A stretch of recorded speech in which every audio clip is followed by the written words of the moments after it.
Lesson 16.2, derivative of integrally defined functions with no graph. We've got the fundamental theorem of calculus that we've seen before, and this is what we're doing every time we're integrating of a definite integral where we have a lower and upper bounds.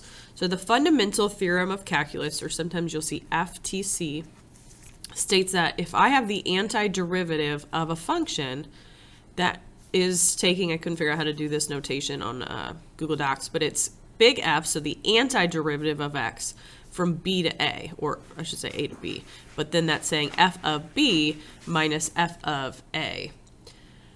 So what I need you to connect, though, is that so far we've only had functions whose lower and upper bounds were constants, just numbers that we plugged in.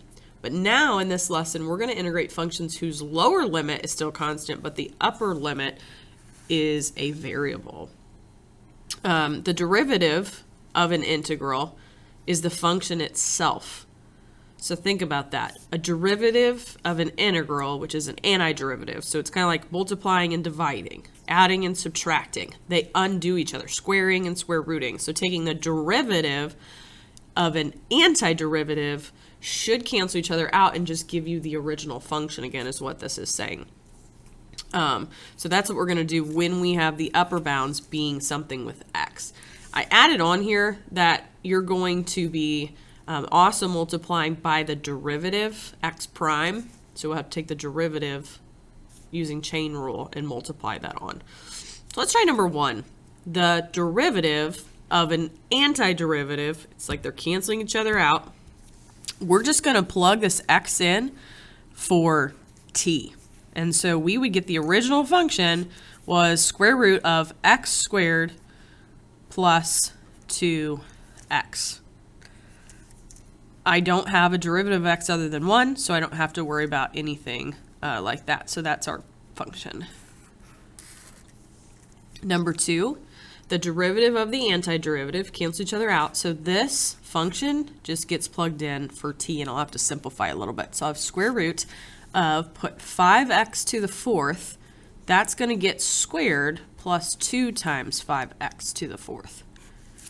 All under the square root. And then I'll have to multiply by the derivative of 5x to the 4th, which would be 20x cubed.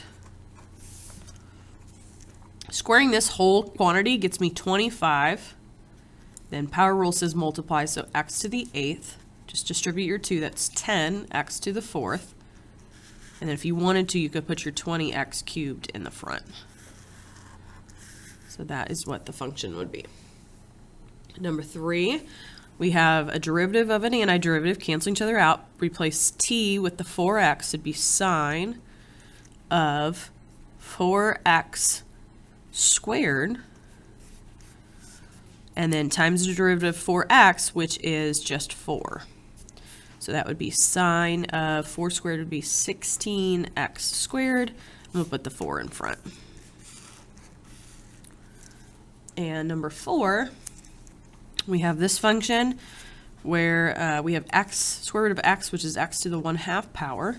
But we've got 1 over 5 times square root of x plus 3 to the 5th power, but then remember the derivative of this becomes 1/2 x to the, you subtract 1 from the power, so negative 1/2.